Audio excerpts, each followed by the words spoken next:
perspective that you can understand, absorb, agree with, disagree with. We don't mind being challenged on the show. In fact, we're challenged often, but we ask that you do that in respectful fashion. Today's guest has a lot to say and is a respected voice in this community in Meg Bryce. We have your nameplate on screen as a concerned mother in the Central Virginia area. Feel like that's fair? That's accurate, yeah. And I'm certainly, as you guys who watch the program, a concerned dad. My better half, who's the foundation of the Miller family, is equally as concerned. And I was chatting with a teacher via text last night. Often on the show, I highlight our firsthand perspective as a parent of a 4.5-year-old and soon to be a newborn, a second son due around Thanksgiving. And she made the point, make this about all the kids and not just your kids. And I thought that was fair feedback from her. So when folks are watching this program, while I'm talking from firsthand perspective of our son, I know that this perspective is shared by many, if not the majority of parents in the community who are seeing schools in the area head in a direction that maybe are not in the best. Joey Rifkin's our director. Joey, we'll start with a little Andy Argod love on the show, and then we'll welcome Meg Bryce to the show. Give the show a like and a share anywhere you are watching. We'll welcome Crozet to the program.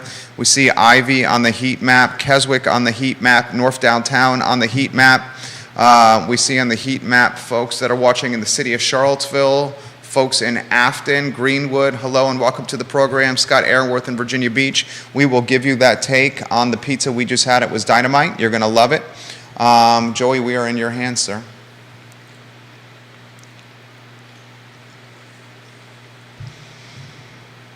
Guys, welcome to the I Love Seville show. My name is Jerry Miller. Thank you kindly for joining us on a glorious Thursday here in downtown Charlottesville. Certainly that fall crisp is in the air, which I very much enjoy. Our audience is Charlottesville-wide and Central Virginia-wide, Commonwealth country and worldwide. This program, the I Love Seville show, is presented by the Clifton.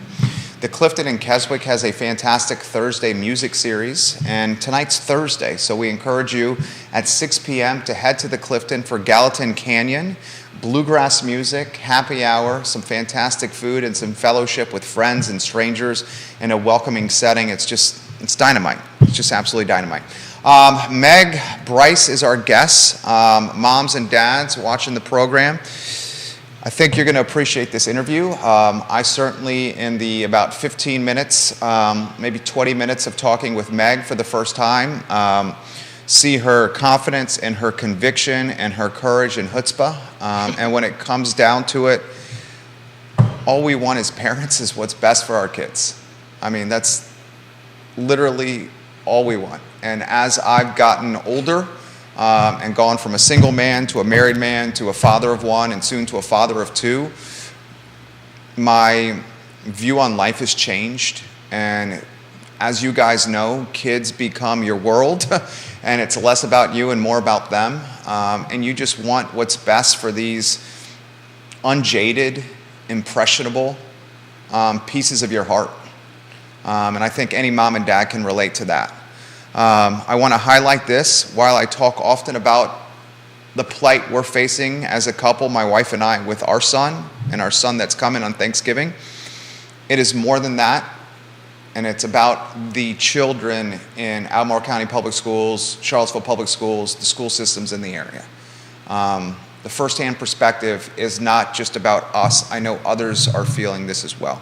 I'd like to get Joey in the mix off the bat for about 90 seconds before we welcome Meg Bryce. Joey Rifkin, if we could go to the two-shot.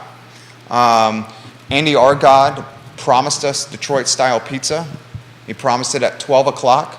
He's a product of the Albemarle County Public School System. What did you see transpire today? Well, I can definitely tell you the Albemarle County Public School System didn't teach him his punctuality. He was very on time. Pizza in hand. Absolutely phenomenal. I must say, pineapple on pizza, I'm here for it. Thank you, Andy. You've changed my opinion. The pineapple jalapeno pizza was absolutely fantastic. Jerry and I both crushed that. hope you get a lot of business out of this, and I hope more people get to try your pizza because more people need to eat it. Very well said, my friend. Scott Aaronworth, yes, you will love it. And those watching the program, Andy Argot, and it's A Squared Pizza. A Squared Pizza on Instagram, all spelled out, all lowercase. There you go. Thank you, Joey. We'll post photos later. Joey, if we could, welcome Meg to the program. And Meg, I highlighted you as someone with confidence, courage, conviction, thick skin, vision, leadership. I've known you in real life for about 20 minutes, and I could tell those qualities immediately. I'd love to get out of your way and stop talking. How about an introduction with you first before we get into the nitty-gritty? Sure. So thanks for having me, Jerry. Sure. So my husband and I have 4 kids, and 3 of them are school age. We've got a 5th grader, 3rd grader, and a new kindergartner, and we've got a 1.5-year-old. We had kids in public schools in Ivy for 4 years. So our oldest was at Murray Elementary for kindergarten through 3rd grade. Our second child was there kindergarten through 2nd. I want to preface this and like everything I'm going to say today by saying that we had an extraordinary experience at Murray. I will sing that school's praises till my dying days. The teachers there, the staff, they're phenomenal. I love them. I admire them. I hope that they know that. I think that they do because I have said so to them. So leaving that school, I don't feel that we left that school. I feel that we left Albemarle County Public Schools. I feel that we left a superintendent and a school board who were no longer representing us, and that we felt we could no longer trust as stewards of our children's education. Very well said. In a lot of ways, you moved to your home for these schools. We did. Is that fair? Oh, absolutely. I mean, you're in real estate. You know that that's how it works for a lot of families. When our oldest was about 2 months old, or maybe 3 months old, we bought our house for that particular elementary school, for Murray Elementary. And I remember a few weeks after we moved in, there was like a neighborhood-wide email that went out about, hey, there's this redistricting meeting going on. And I saw the email and was like, ah! Because we had just bought a house for that school. And I was like, no, you can't redistrict us. And I made my husband go to the meeting, and he's meeting all these people for the first time, and they're like, so you have kids in schools? And he's like, well, not yet, and they asked, how old are your kids? And he's like, 3 months, and, I'm sure he looked insane. But public schools are important to me, and they're important to my husband. So we always thought we would send our kids to public school. It was just a given that, we would find the best public schools in the area, and we would support them, and we would be glad to send our kids there. You mentioned in your opening that you, and these are my words, paraphrasing, have been disappointed or disenchanted or felt let down by the superintendent and the school board. Mm-hmm. Put that in perspective for us. So I have always been happy with the people, like the boots on the ground people, Front line. Exactly. Yeah. All the teachers, all the staff, could not respect them more and could not appreciate them more. But then COVID, right? And I think COVID opened up a lot of people's eyes because a lot of us, after the spring when schools were closed, then the summer came and a lot of us were like, okay, what's the plan? What's the plan? How are we going to get our kids back in school? And we kind of gave everybody a pass on the spring, and I could see how hard our teachers were working. I really could. I could see them in their videos, and I was like, my gosh, they are I can see they're staying up late, they're exhausted, and they're trying so hard to do right by these kids. And I felt like then it's the district's responsibility, right? It's their responsibility to give these teachers the support to get school open. So that's when a lot of parents, I think, started tuning in more to what was going on in the school district. A lot of us started, and shame on us for not having been tuned in before. That's when I started tuning in. Right. I think that's true for so many of us. But shame on us for not being tuned in before, because as it turns out, a lot of the problems had started years ago. And you've mentioned that, right? That it's like, it's the same people who've been in these positions of authority for years. Almost a decade. Right. Some longer than a decade. So Yeah. the passing of the buck to previous regimes no longer applies. No, not at all. And there's been a downward trend for quite some time, and most of us didn't know it because we weren't paying attention. But then we started paying attention. And my first frustration was, COVID policies, and that they were slow to open schools. That's kind of when I got in the fight. And then as I started tuning in more and really paying attention to school board meetings and communicating with my school board rep and all of that, I saw the red flags. And I saw that a lot of parents weren't being represented, and they were being ignored, sometimes pleasantly ignored, other times just really rudely dismissed. How so? I have seen some nasty exchanges between school board representatives and parents, in which parents are, their questions are deemed uncalled for. I think as a parent in this community, Any question applies. right? Any question, I don't mean to interrupt you here. I've gotten that so much, and Yeah. I got to be straightforward here. I've gotten some nastiness. Yep. Okay? And I'm going to say this, I'll say it again. And when it comes to our son, any question that I have, I'm going to ask. Right. Is that fair? Oh, of course. And the fact is that, these people, they were elected. They're not this isn't like an HOA board. They're not volunteers in your neighborhood. They're paid? They are paid. They're not getting wealthy off of it. Right. But they're paid because we recognize that this is a job. And they are doing a job for us. So that doesn't mean that you can treat them like dirt. Of course not. Nobody should treat them like dirt. But what I have seen is my friends giving very respectful emails to people and getting pretty rude and nasty responses. Both from Haas and from school board representatives being told, that their questions or comments were uncalled for. Haas very condescendingly wrote to a friend, "I'm sorry if you missed that reference," and then said, "I hope in the future you will do such and such before you reach conclusions that are not warranted." These are just nasty things. And then one school board representative even went so far as to say to one of the moms in his community, who had absolutely been a thorn in his side. She had been. She was asking a lot of questions. But I've seen all of her emails, and not once did she cross a line. Not once was she rude. And her representative responded to her by essentially saying, well, why don't you leave? Why don't you leave the school district? If this is really what you think of us, why don't you leave the school district? So she did. She moved out of the district. And that's not the only family I know that's done that. I know a handful of families who have moved out of Albemarle County for the sole reason of getting out of our school system. And they have, I'm so impressed by the amount of research that they have put into that decision. And all of us who own homes, who have children, how big of an undertaking that is to pick your family up and move them.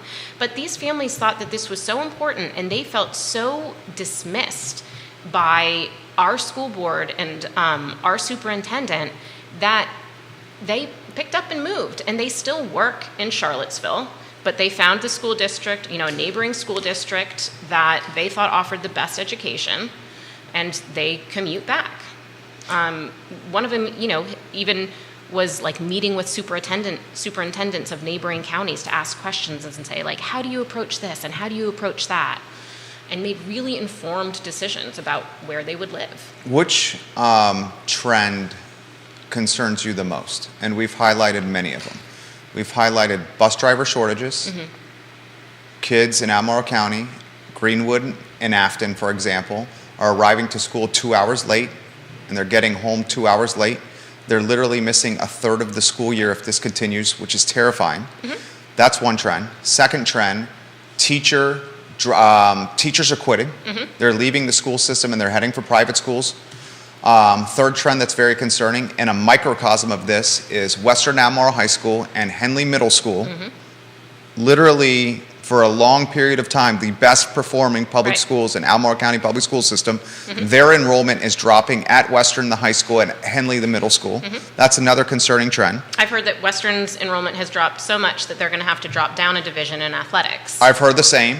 When you're competing in the Virginia High School League, the VHSL, your classification is based on student body size. She's exactly right. Another concerning trend we have is the prioritization, or the lack thereof, of limited taxpayer dollars. And I've highlighted this, and I've caught heat. For things like rebranding instead of paying bus drivers more money to attract more drivers. A microcosm of this is Louisa County Public School System has a full fleet of drivers, while Albemarle County Public School System does not.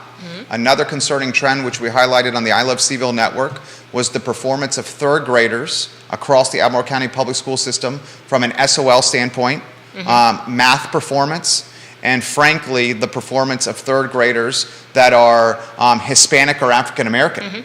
I mean, it is the very population that they say that they're helping. Exactly right. She said it perfectly. So you have a school system that is top 10% in the Commonwealth with per pupil spending, yet the enrollment is dropping, the teachers are quitting, the bus drivers are not there, and the population of students we're trying to help are not getting the resources they need. Right. You mentioned per pupil spending. I would love for your listeners to know exactly what that is. Please. So in the fiscal year 2022 to 2023 budget for Albemarle County, the per pupil allotment is $18,000. That's a lot of money. I mean, that's more than our private school tuition. It's a lot of money. So where is that going? And by the way, that's up from, I think 13 last year, so it's up a considerable amount. And I'd like to know, like, that, if I'm right, where is that $5,000 going? And do parents feel that they are getting $5,000 more in education for their child this year? I find it hard to believe that they do. I find it hard to believe that parents are feeling that difference at all, parents of public school children. So why don't we... You asked what my biggest concern Yes. is. It's hard to... I have so many, Jerry. It's really... The show is yours. We have plenty of time. It's really hard to choose. Gosh. I think in general, my biggest concern is whether these people are good stewards of the money. And you're talking school board and superintendent? School board, superintendent, yeah. Okay. Whether they're good stewards of the money. When people say that public schools are underfunded, I'm not sure they realize how much money public schools have. And I don't think that throwing more money at public schools is going to solve any of our problems. I think that we are mismanaging the money that we have. $18,000 a student is a lot. If private schools can make it work for that, so should public schools. And I do recognize that public schools offer a lot of services that private schools don't. I understand that. But let's talk about the extra money that Albemarle County has received in the past couple years. So they got, from the American Rescue Plan for elementary and secondary school emergency relief, they got $11.5 million. That is, I mean, to me, like, that's monopoly money. How do you even decide where to spend that? And they allocated, so the idea, theoretically, of that money is to catch kids up on lost learning from COVID, right? That is the idea. Right. Yeah. So do you know how much they allocated? Please, tell us. $3.9 million. What happened to the rest of the money? Right. They only allocated $3.9 million to address lost learning. Not even half. Like, where is the rest going? Where's the rest going? Well, I'll tell you. One Love of the this. things. You were prepared. Oh, Always. I get the impression you're prepared at everything. I brought receipts. I see that. So on their website, they have a number of things that they say. So ACPS has organized our response to the impacts of COVID-19 on our community students according to the following 3 phases. The first is relief. The second is recovery. You can look those up. I don't take huge issues with those. The third that I take issue with is rebuilding. So this is supposed to be relief money to catch kids up from like a year and a half of lost learning. And this is their third priority. Redesign the system to focus on nurturing the whole child, balancing cognitive with socio-emotional skill development, and ensuring that all children have access to the conditions and resources that enhance learning and development. That's just like, to me, that's just a word salad. That is word salad. Of like, we're gonna like set aside this money to kind of spend however we want. And that's not okay with me. You know, like, you got $11.5 million, you better account for it. Where exactly is it going? And I don't think they do that. And you've caught on to this with the rebranding or the renaming. And you've been taking them to task for that and asking how much money has been... I just want to know the dollars, and right. I can't get a straight answer. And it's weird, yeah. because that should be easy. Right. Like, it should be a budget line. Please explain what you did looking for it. Sure, yeah, I went through their website exhaustively, like looking at their budgets. I mean, I have spent way too much time on this. Same, me too. Right, and you know, so you had that person text you earlier to say, like, make this about all kids, not just your kids. I don't have skin in the game anymore. Like, we pulled our kids out of public school, and I'm still in this fight because this is about all kids. And not everybody, like, we are lucky to be able to send our kids to private school when we weren't happy with public school anymore. But I recognize that not everybody can do that. So I'm still in this fight. So yeah, I went through the budget and tried very hard to find some line item about rebranding, renaming, name review. I tried all different searches and I found nothing. And this has been like a concerted effort. I mean, this was one of their pet projects, you know? They love this project. So you'd think that it would be front and center. Front and center. Yeah, and that seems like common sense. Right. And common sense person right here, and Meg, common sense person and yours truly. Questions are coming in fast and furious. We can ask questions to Meg and I. I don't even mind if we're challenged. She doesn't mind if we're challenged. It's got to be done in respectful fashion. Folks want, okay, so I posted screenshots from an exchange I had with Dr. Matthew Haas, who is agreeable to the screenshots email that I posted. He has given his word as a man of character that he will deliver the results associated with rebranding with Mountain View Elementary, formerly known as Kale, Journey Middle School, formerly known as Jack Jewett, Lakeside Middle School, formerly known as Sutherland, and Community Lab, formerly known as Murray High School. Here's what I found extremely odd with Superintendent Matthew Haas's response to my email. He says, this may take a little bit longer because these charges, these costs are not in one database, contained in one database. And I found that, I read that, and I was like, first, what does this mean, that the costs aren't in one database? And then secondly, I'm like, does that mean that these rebranding costs are coming from various different pots of money utilized to keep the school in operation? And then I'm like, why would they not just say the rebranding comes from the rebranding fund and put it all in one line item? And then I'm like, why can't we find this online? I've spent hours looking at this. Brittany Gray, who watches the program, who's working, she's in law school, trying to be an attorney, has spent hours. She spent hours. I've had two Esquires who do this professionally offer their pro bono services to us, parents in the school, a mom and a dad, that are asking the same questions. Doesn't it not, and I'm not a conspiracy theorist, but like when taxpayer dollars, Meg, are not clearly identified where they are and how they're spent and the totality of they are, isn't it just natural to start jumping to conclusions of like, what's going on here? Right, and like, you know, in a family, when you know that you bring in a certain amount of money every year, yeah, you have a budget. Family, individual, whatever, you have a budget, yeah. And you're like, you set aside, and you're like, okay, this is how much. Like my husband and I, we desperately need to replace our decks. Like they're rotting and they're dangerous and it's terrible, but it's not in our budget. So I'd like to know what the budget was for the renaming, and there doesn't seem to be one. You know, somebody should be able to say like, yes, we set aside this amount of money. And so, you know, we formed these committees and we told them like, you have this amount of money to achieve this result. But there's nothing. And it seems like they're just throwing money at problems, and not even the biggest problems. You know? Right?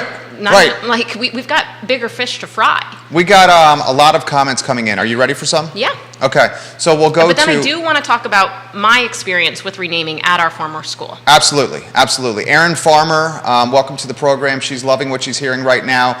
Katie Pearl, we love you. Guys, like and share the show, and please encourage your parents and your friends and your family to watch the broadcast. If you have questions, we will mention them live on air. Cindy Riggs, hello. Sharon Fix, hello. A lot of folks watching the broadcast. We'll go to Bobby Yarborough in Redfields.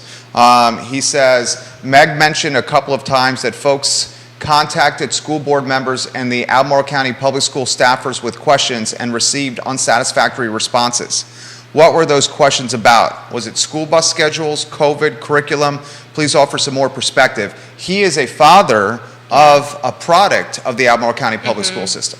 So most of these questions were about curriculum. A lot of these questions were probably when schools were still closed, so it wouldn't have been about buses. I think a lot of them were curriculum or policy questions. One friend actually tried to submit a curriculum complaint. I think there's like a formal process to submit a curriculum complaint about something.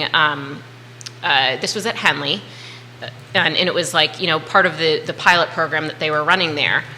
But she was told that she could not submit a curriculum complaint because technically what she was complaining about wasn't part of the curriculum, it was part of the advisory period. So she's like, so then how do I? how do I, file a formal complaint about this? So it's, you say you're not a conspiracy theorist. That, to me, is like, why did they make this part of the advisory period and then tell parents, oh, sorry, you can't submit a complaint about it because it's not part of the curriculum? Exactly. And how about this? Vanessa Parkhill put this on my radar with Jack Jewett Middle School. Mm-hmm. Where parents did not want the name changed. And they just steamrolled through that. This is so crazy. This legitimately happened. This is easily found on the internet, on the Albemarle County School Board website. This is easy to find. Jack Jewett parents, middle school, were surveyed. And the survey said, do you, yes, want to keep the name Jack Jewett, or do you, no, want to rebrand it? 74.9% of the parents said keep the name. 74.9%. They changed the name regardless of basically 75% parents saying keep the name. Here's the second craziest thing. Journey Middle School was the fourth selection from the parents. It wasn't the first selection, the second selection, the third selection, it was the fourth. So why is Albemarle County, the superintendent's office, and the school board offering these surveys if they're just going to ignore them in the first place? That seems like, and I believe you said this off air before the show started, like a dog and pony show. Oh, absolutely. And they have a history of this. They have done this in so many different ways. There was one really egregious case of it. I want to pull up the details on this because it gets me pretty fired up. So there was a policy that ACPS was releasing for public comment. They knew it was going to be controversial, so they allowed an especially long comment period. They issued a press release and they set the expectations for the comment period. They said that there would be a one-way live stream to present the policy. So one way, couldn't comment on it then. They made sure of that. But they would set up a separate email where people could submit their questions or feedback or whatever. So Albemarle County created a brand new email address just for people to comment on this policy. And they said all questions will be answered and posted online prior to the school board meeting. So they promised that, right? All questions, that was their wording. All questions and answers would be posted online before the school board meeting. Theoretically, for the school board members to read them before they voted. So then a lot of us watched the school board meeting and saw what was posted online, and we were like, my question's not in there. Why isn't my question in there? They said it would be in there. And so a friend of mine FOIA'd them to ask for all of the emails sent to that email address. And here's what they found. So the county only posted 16 frequently asked questions. That's what they posted. They said they were going to post all of them. They only posted 16 what they called frequently asked questions. So that didn't seem complete, so somebody FOIA'd them, and they found that of those 16 frequently asked questions, only 8 of them were actually asked. 8 of those questions were made up. Basically, it's Did you hear that, Joey? It's what the county wanted to tell us, right? It's what they were like, well, nobody asked this, but we think they should know. We know best, right? That's terrifying. Only 3 of the 16 questions were asked more than 5 times. And a representative for ACPS, like when somebody reached out and said, like, hey, how come there's so few questions posted on here? She was like, well, it was really my purview, and I decided I had a cutoff of like 5. If a question was asked 5 times, I considered it to be frequently asked. Only 3 of those were asked more than 5 times. So in the FOIA, it was revealed that there were 35 unique email threads to this special email account. 16 of them contained support of the policy. The remaining emails contained about 100 questions or concerns about the policy. And here's how they responded. Over 90% of them got a canned response, like, thank you for your email. 8 submissions received no response whatsoever, even when people followed up to ask about it. And then several other submissions received no response until complaints were lodged. So basically until somebody followed up and was like, hey, you never answered my question. And those responses only came in after the school board voted. Oh my gosh. So essentially the school board did not see all of this. And how do you anyway. characterize that kind of behavior? How would you characterize that? Or management is a better word.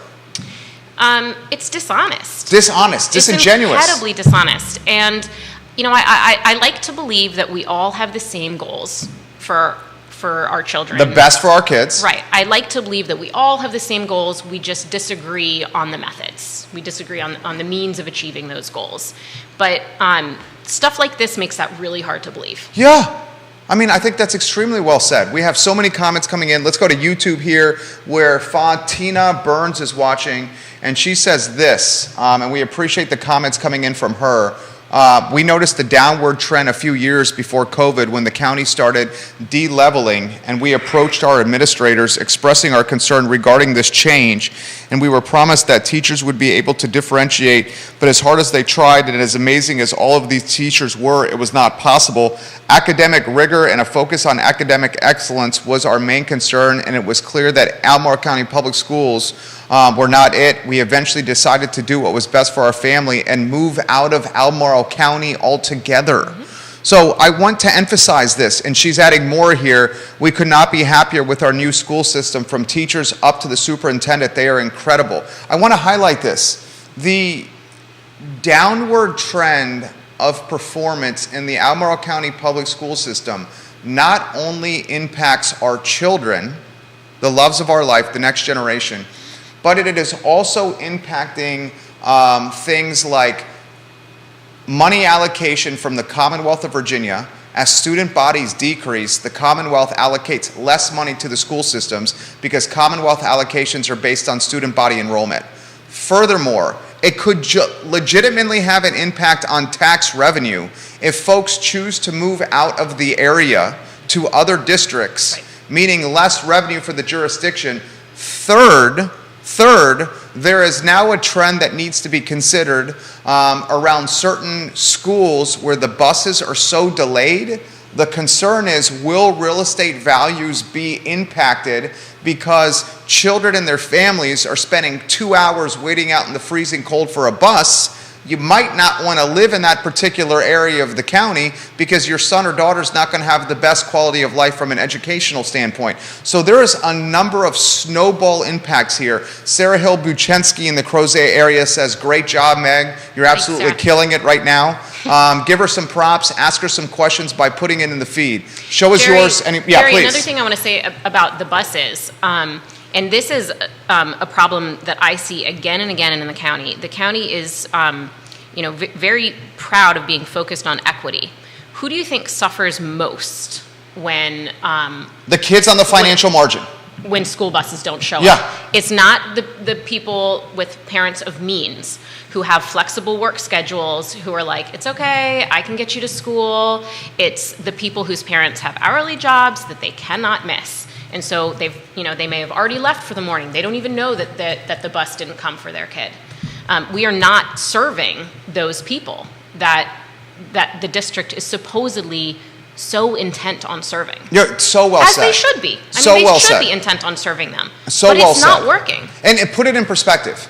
If you're a third grader in Albemarle County Public Schools and you are getting to school 2 hours late and you're one of the third graders that rank in the bottom 11% of all Virginia public schools for black third grade math students, these are SOL scores, and you're missing math class, Right.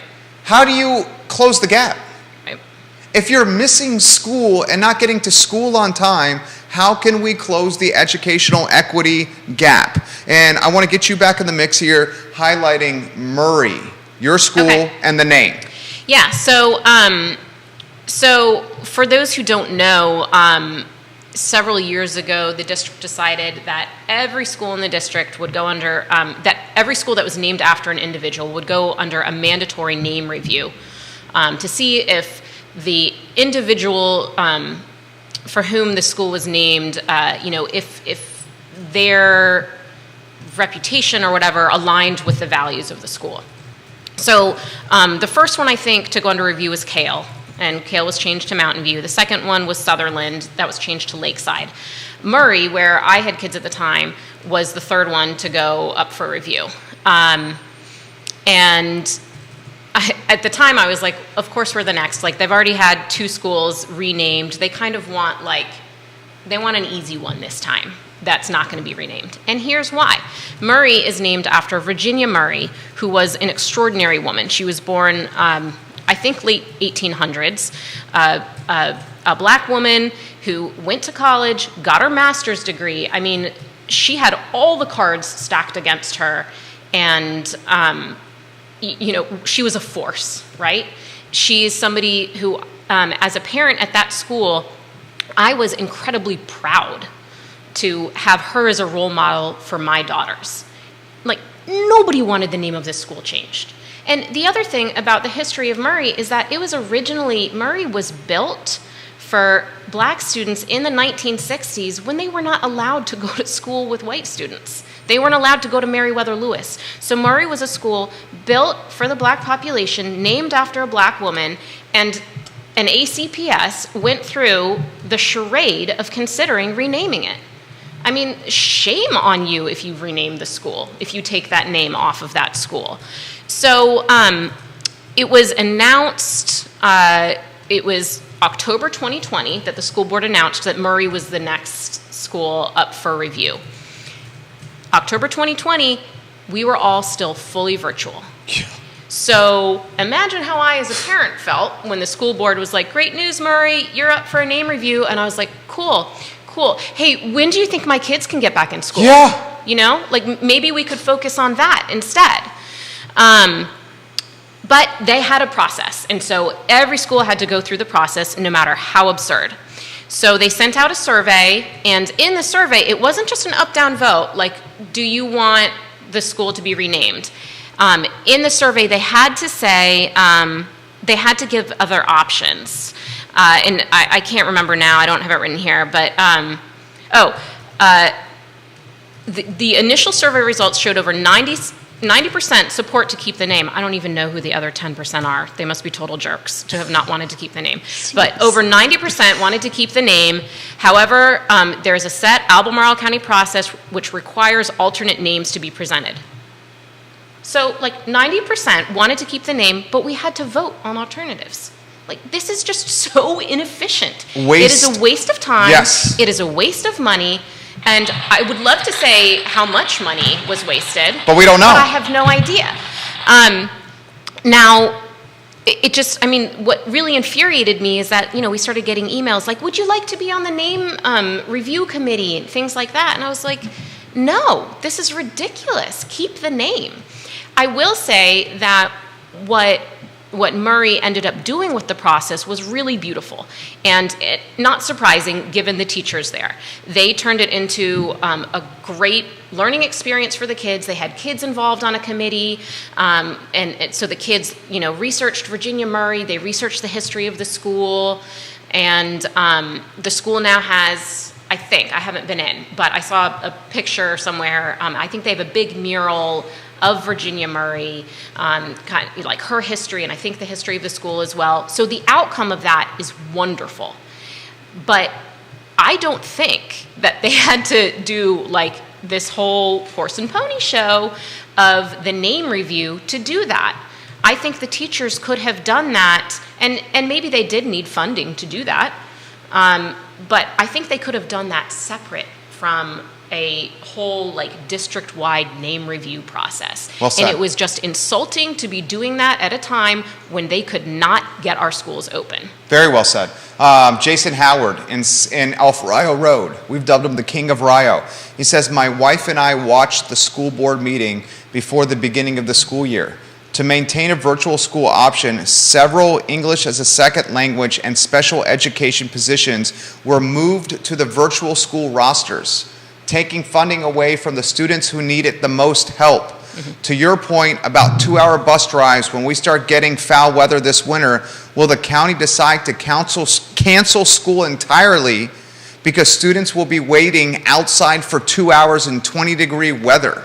I want to say we had 10 or 11 days of school that were delayed because of ice or snow this winter. If this winter isn't any worse, that's about 2 weeks loss of school. So here's a very fair question. We have so many comments coming in here. Our last year at in ACPS, the school was delayed one time because it was too cold. Because it's too cold. Too cold. Now Possibly. Here's a legitimate question though.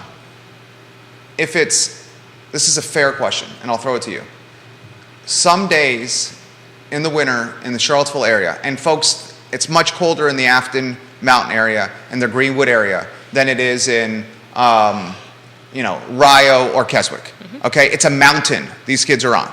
So if it's 15 degrees and the school bus is 2 hours late, will the school get canceled for that day because administrators don't want children standing in 15-degree weather outside for 2 hours? I bet you it does. I think so too. And to a certain extent, that's right. I mean, kids should not be in 15-degree weather. Elementary school children should not be standing outside, right? In sub-freezing weather for 2 hours. For 2 hours, yeah. Right. So if the school can't guarantee that they're not going to be standing outside for 2 hours, then yeah, they're probably going to have to close. Exactly right. So please consider that point. And I, in that particular circumstance, think the school should be canceled or delayed if you're asking 8-year-olds and 7-year-olds and 6-year-olds to stand in teen weathers that's in the teens. Okay? Yep. And that is literally the right decision, but a microcosm of the macro problem here that's going on. Cully Baggett is watching the program. This is causing a major snowball effect, and we have only begun to see the ramifications. I could not agree more that these behaviors will most certainly start to affect the county in more ways than people even foresee. It starts with local governments, and it ends with us citizens taking the real hits. People have got to get out and start voting in our smaller local elections, such as the Board of Supervisors and school board members. We count on these people to govern and nurture and direct our communities, and they are failing us all. The money allocated for these name changes is utterly despicable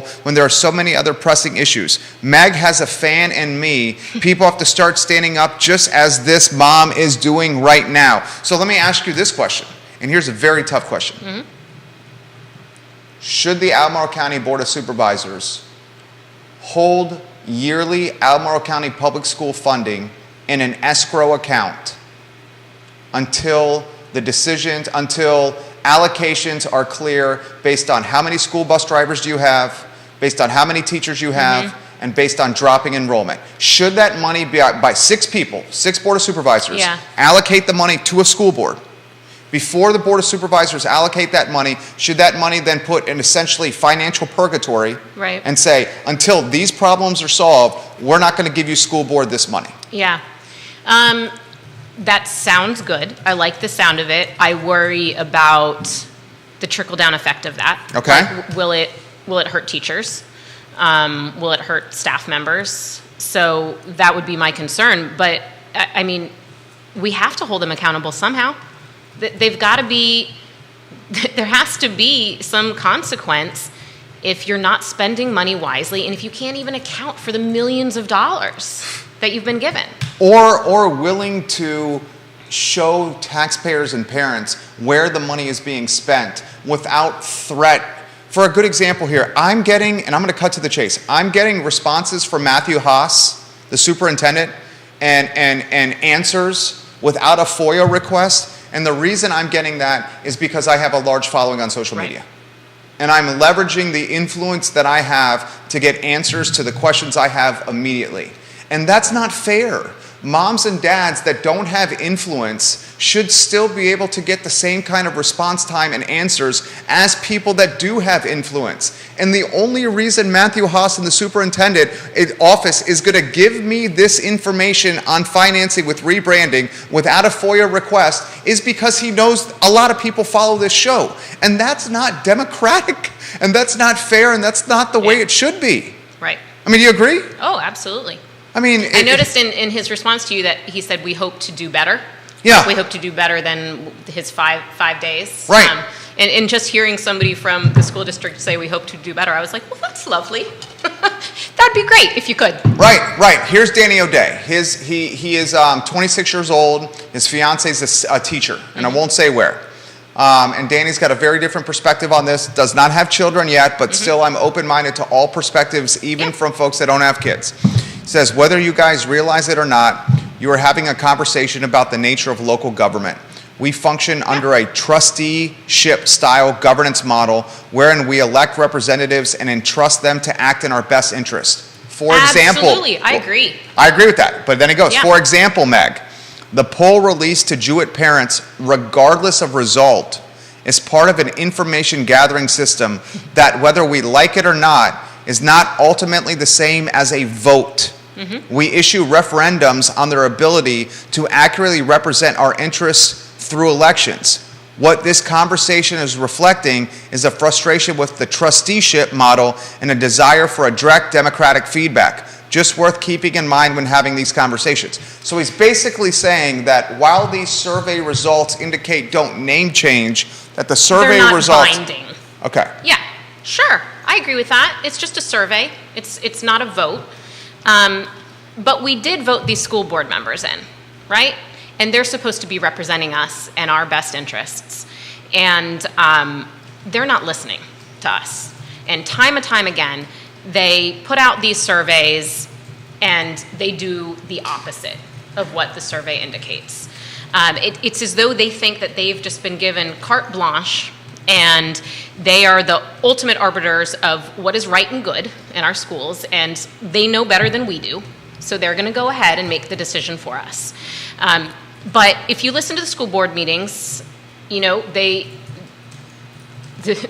show their hand, and they show that they are actually not, they don't have a working knowledge of a lot of the things that they're voting on. So there was one particular school board meeting that was very well attended, and it was like a lottery to be able to speak at the school board meeting, and you could only speak for 2 minutes or something like that. And so, and it was about a controversial policy, and as you know from watching school board meetings, there's like the open comment period, and then there's a period where the school board members are talking amongst themselves and we get to watch. And one of the school board members said, after hearing all of these comments, said the majority of speakers were strong supporters of the program. So a friend of mine took issue with that. She was like, I'm not sure that's true, that it was a majority of the speakers. So she went back and she watched the school board meeting again, and also you can access the log of like who signed up to speak. And so she counted how many speakers. There were 32 speakers, 33 public comments, excuse me, and 16 were opposed, 17 were in favor. So this school board member came away from that comment period saying, like, really the majority of people love this program. It's like one. You had it by one. 17 support it, 16 opposed it. But that was her takeaway from it. That's not listening to the people who elected That's you. called spin, right? Right, absolutely. Is that spin? Oh, of course it is. Kevin Higgins in Greenwood. The Albemarle County Public School leadership is void of servant leadership, in my opinion. Most of our world-class teachers have dreamed of teaching kids since they were young kids, and what is happening now is total disservice to those dreams. We need to embrace our teachers and protect their dream. We need to champion our teachers. We have the dream team, treat them accordingly. In fact, give operational leadership of buses rebranding to the teachers. Guarantee all of this is fixed quickly. The fact that we don't have a mass exodus of teachers right now is shocking to me. This county better realize that soon, or this storm is going to take pause with an eye right over us. And that's a great comment. And I know Kevin Higgins is championing teachers. Meg is championing teachers. We undoubtedly are in favor of the frontline people, the teachers and the bus drivers. Get them more money, get them more resources. And I also want to emphasize this, and I'm going to throw this to you here and give you plenty of time to talk about this.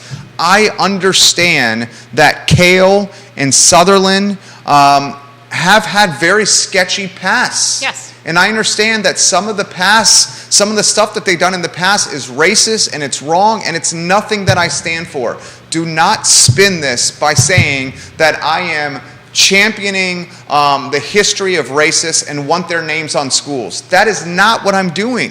Instead, what I'm saying is we have to get kids to school on time in an equitable learning environment that's fair to students that are black, white, Puerto Rican, or Haitian, whatever the skin color is. We need equity in the classroom, and right now we're failing at that. So instead of changing signs and rebranding, why don't we allocate the money to getting a full fleet of bus drivers and getting more teachers in the classroom? That's all I'm saying. But if you dare criticize, you're called a what they're racist. doing, you're a bigot. Yeah. You're a racist, and it's such a it's so predictable, and it's such a transparent and lazy thing that they do, because it's basically saying, it's like holding up a sign that's like, I'm not really ready to debate you on the actual issue, so I'm just going to call you mean names and make you spin your wheels defending your integrity and maybe even your livelihood, rather than debate the actual issues with you. I know firsthand what that is like. Okay, and I just literally posted the screenshots on Twitter. Charlottesville Twitter is a place that I'm having a hard time even understanding or recognizing anymore in Charlottesville. I'm not on social media. Twitter is a different kind of place. And this is literally what I got from the Twitter account. And most of this stuff happens from nameless Twitter accounts with people that don't have their face in their profile picture. All the content that I post on social media has the name Jerry Miller by it and my picture. Right. It's not some fake emoji with a fake name. So this literally came in from Seville for Reasonable Health Insurance. It says, if Twitter had existed in the era of social desegregation, this is what segregationist resistance would have looked like. And post my screenshots that I sent to Dr. Matthew Haas. Clear echoes from that period. The outrage at taking steps to make schools more equitable, outrage at removing the names of segregationists. And I've gotten to the point where I'm not even going to defend myself to stuff like this anymore because it's not worth my time. I've emphasized on iloveseville.com, I am not in favor of the behavior of Cale, of Sutherland, and some of these other folks that undoubtedly have sketchy pasts. However, I am in favor of getting kids to school on time and teaching them in an equitable setting. And according to the SOL results, we are not doing that. And as Meg pointed out, and I'm passing this to you here in 5-10 seconds, as Meg pointed out, the children that are suffering the most are the ones the school system, pomp and circumstance, is trying to champion the most. So they're failing the ones they're trying to champion. Show us yours anywhere you want to go. So, everybody who's championing an equitable education, okay, so show us the results. How's it going? What are the metrics? How are you going to measure whether or not your policies are successful? And they don't have a clear answer on that. We're putting a lot of money towards that. First of all, they don't have, so grading policies are another thing that they're changing a lot. And this is something that a lot of parents are worked up about. So first of all, they're doing de-leveling, like they're getting rid of, advanced classes and stuff like that. Homework, testing, right. So advanced classes. Equity grading, Yeah. which is Otherwise called social promotion in my book. it is. It's also a huge burden on teachers. So, teachers need to plan out their semester. They need to say, like, all right, I'm giving this exam or this assignment then, and I'll grade it, and then I'll give the next one. Now, students can turn in things whenever, and so teachers are going to find themselves at the end of a quarter with a mountain of grading to do, and a fraction of time to do it. It's not fair to teachers. It's not good for students. And the research on this is thin. And when pushed on it, they cannot show you good studies to defend these policies. And in fact, one school board representative actually told somebody, so a community member shared a lot of really compelling research saying, like, hey, de-leveling is a bad idea. It's been done elsewhere and abandoned because it ended so poorly for them. And this school board member basically responded, what's more important to me than the research you showed is our experience here. Like, what is that? So we're just not paying attention to research anymore? We don't look at data to inform our decisions and our policies? Well said. Well said. Neil Williamson says this, and then we'll get Joey Rifkin in the mix here. He's a product of the Albemarle County Public School System. Neil Williamson is the president of the Free Enterprise Forum. We have the Daily Progress, NBC 29, and CBS 19 watching the show as we speak. Neil Williamson says, government by the people requires the people. In 2021, there were a number of uncontested races for the Albemarle County School Board and the Albemarle County Board of Supervisors. Yeah. So Neil's comment basically is like, we're getting what Absolutely. our engagement was. I couldn't agree more. And Yeah. so many of us have had our heads in the sand for a long time, and it's time to wake up and get involved and run for school board.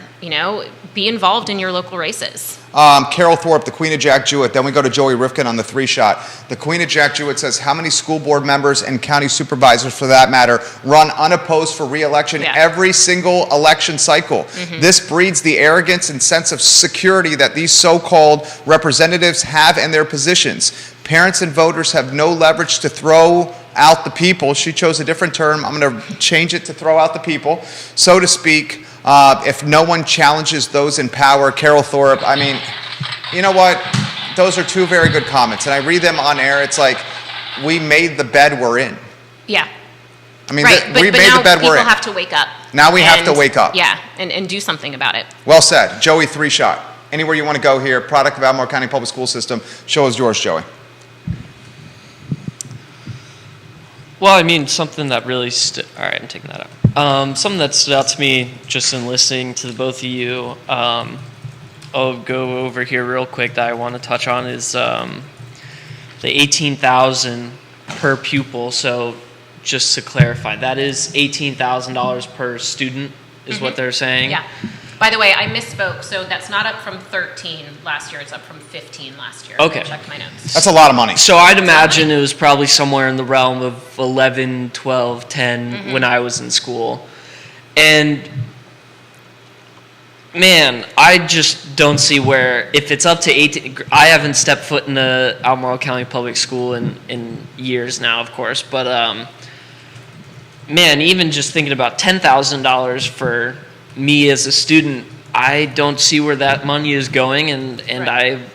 I think and a big has the increased money going? Like who's, well, that too. Who's feeling that? Like our teachers? Are teachers feeling that increase of money somehow? I don't think so. I mean, I surely don't know. I would like to know. I would also like to know why all the rebranding cost isn't so easily accessible. Why it's all so spread out. That's fishy. I mean, what it seems like to me is when you look into some sort of scam and find out it's disguised under one shell company after another shell company. It's like, why is this so hard to find? You would think the amount of money that they've spent, they would want, it to be easy to get the receipts back for that. Yeah, especially when the public is asking the question. Well said, Joey. Comments coming in fast and furious here. And Katie highlights this, and I didn't know this. So this is my apologies to to Meg. I should have introduced her as Dr. Meg Scalia Bryce. She is a PhD from the University of Virginia. I do. Okay, so my apologies. I did not know that. Please, I would not have wanted to be introduced. No, seriously, I had no idea. That's okay. Okay, no, you deserve that. I mean, she's got a PhD from UVA. Dr. Meg Bryce, okay? That's how I refer to her from here on out. And then in the post-production, are you changing the lower third? He's literally changing the nameplate. No, we don't. You earned it. Okay, thank We're you. going to change the nameplate literally on the fly. We did not know that, and we'll do that in the post-production copy. Thank you. Joey Rifkin, you're fantastic. Dr. Meg Bryce with the PhD from the University of Virginia. So, all right, everyone says this. Jerry, you got this platform, and you're hollering and hooting about this stuff going on. Give us solutions to fix it. Let's go there. Solutions to fix it. Dr. Bryce, the show is yours. Replace the school board. We need new school board members, desperately. The school board members I don't think that they're doing their job. I don't think that they know what they're voting on. There was one meeting in particular where this was actually the same meeting where there were 33 comments, 16 opposed, 17 in favor. And their takeaway was like, people love us, we're doing a great job, they love this policy.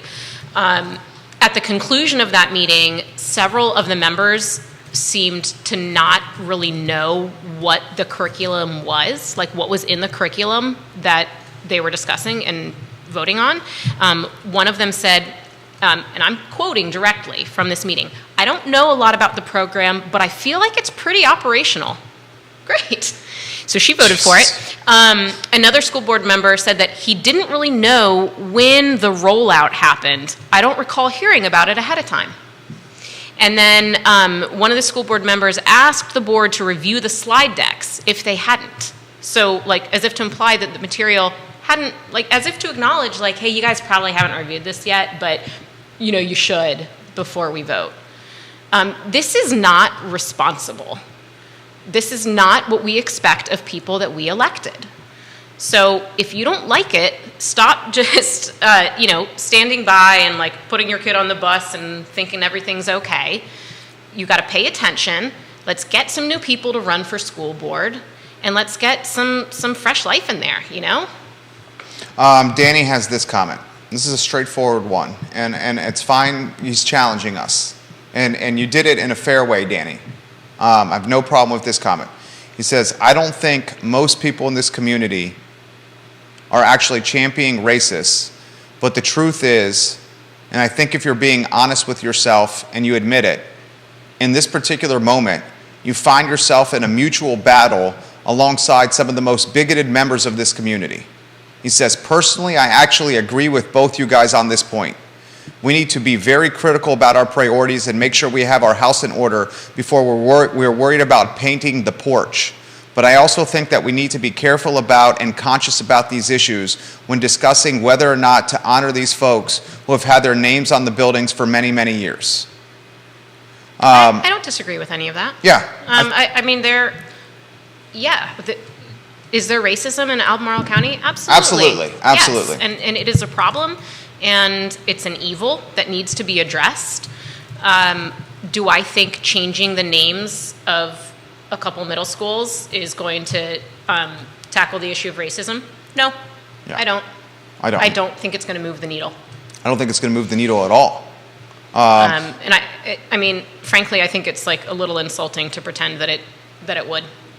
I I think if you are not doing right by the communities that are suffering from racism, then you have no business wasting time and resources on something like renaming schools. I mean, good Lord, that's so well said. And that is so, like, common sense. Yeah.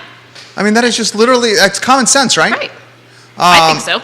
I think so. Suzanne Daly, does anyone know if the new family life recommendations were passed? I can't find it anywhere. I spoke at a recent school board meeting, but it's possible my comments happened after the school board vote. Any insight on that? I don't know about that. I do know that they were proposing that boys and girls in the lower schools have sex ed together. Fourth graders are doing sex ed together, boys and girls in the same class because of a teacher shortage. Oh, it's because of a teacher shortage. What do you think about boys and girls learning in the same class, sex ed, in fourth grade? I think that's a terrible idea, and I find it hard to believe that there's no better solution. Again, like, I think more of our teachers than to just be like, oh yeah, like, I guess there's no other solution than to have them in the same class for sex ed. I mean, I am convinced that Murray Elementary, and I don't mean to like throw shade on other elementary schools in the district. I'm sure that there are other wonderful elementary schools, but my Absolutely. only experience was with Murray. Sure. And I swear that it was like the best place in the state to have been during virtual school. I saw those teachers hustle. I saw them come up with creative solutions to a ton of things. And so don't tell me that teachers and, like, you know, the boots on the ground people can't come up with a better solution than collapsing sex ed into, like, boys and girls together in one class. Yeah.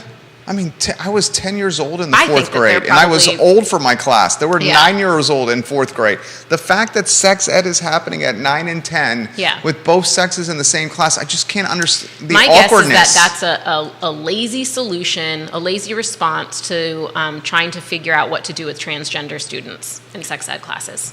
That's my guess. Here's a great comment from Bob Yarborough in Redfields. I can't imagine a more challenging yet critical role in American society these days than being a school board member. I'm very interested in what Dr. Bryce sees as an ideal candidate and what views they might represent. It's a good question. You know, school board, as far as views, I think that's a loaded question. A school board member should be apolitical. I mean, your view should be to provide the best possible education for the students, every student in this community. And so the qualities that I would like to see, somebody that is eager to engage with parents and actually heed some of their advice and some of their concerns, and somebody who wants to put academic excellence as the first priority. Somebody wrote recently in an email exchange I was reading, and I won't share their name, but I'd love to give them credit. I won't share their name because I didn't get their permission before, but they said, when the number one goal of a school is not educational quality, the outcome is a mediocre education. I don't know if he was quoting somebody else. 100%. But that really struck me. I mean, that's absolutely true. And if we are giving a mediocre education, we're giving it to everybody. And that's not going to benefit the people that all of these policies are meant to benefit.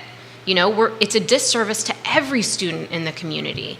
So I want school board members who are going to be fiscally responsible, who are going to listen to parents, and who are going to focus on academic excellence. Oh, God, hallelujah. Let me ask you this, and I promise you we won't get political, and this is the only one that I'm going to get political, because I think we're the same. Like, people ask constantly, like, Jerry, what party do you most align with? And my response to that is, I just align with the party of common sense. And I'm fiscally conservative, socially liberal, and willing to listen to learn. And I just go about my life in a common sense fashion. And I'm not asking you what party, anything like that. I'm just curious of how you go about it ideologically. And you don't have to say party or anything like that, but just in general, because I think it's similar. I'm a small c conservative, so I like small government. I like parental rights. I like, I want people to be able to make their own decisions. Yeah. And that's what's not going on here right now, and that's what is upsetting to me. Right. And we've given so much power to, there's so much bureaucracy right now that teachers' hands are tied, and they can't do the wonderful things that they're capable of because they're having to jump through so many hoops. And another thing that people should know is that the number of school days has actually been cut down in recent years. So in the 2018-2019 school year, there were 178 days on the calendar. So it was like 180, but 4 of those were half days, so a total of 178 days. And there were 6 teacher work days, 6.5 professional development days. In 2022-2023, so this school year, there are 174 days on the calendar, which also includes a couple half days. So we've gone down 4 4 days of instruction, which seems to be a problem Yeah. since there's learning loss, right? So there are 4 fewer days of school, but now there are 14 teacher work days and 4.5 days of professional development, and then 3.5 days of professional learning community. That's a lot for teachers. So teachers are working more, teaching less in person. I don't know. I haven't talked to teachers about how they feel about this, so I shouldn't speak for them. But to me, that seems like a burden on teachers, and it doesn't seem to benefit students. Kevin says cut those days by a third with the current bus situation if it's not improved. Right. Yeah, especially for the Western feeder pattern. Yeah. Yeah. I mean, that's bananas. All right, we are an hour and 15 minutes in, and you've absolutely crushed it. I want to do some quick-hitting topics so we get as many of these as possible here. Sure. There's many in the community are fearing this, and I learned this from Neil Williamson, who's watching the program right now. Neil, are you still watching the show? I believe you are. He's the president of the Free Enterprise Forum, and he does amazing work. I learned this, and it scared the bejeebus out of me.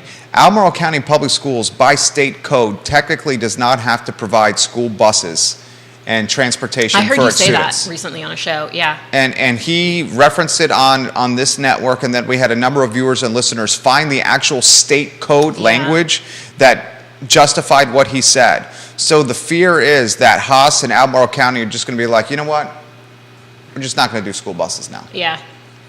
I do know that, some people don't, aren't eligible for a school bus because of the exact location they live in. Like, almost they're too close to the school, so they could walk to the school.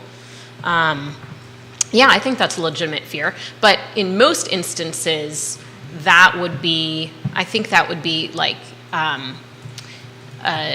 more like underprivileged communities that would not be receiving bus service. So I would hope that they would not do that. Yeah. Thank you. Very well said. You're killing this. Like, the ones that need the bus service the most are the ones that are often on the financial margin or underrepresented students.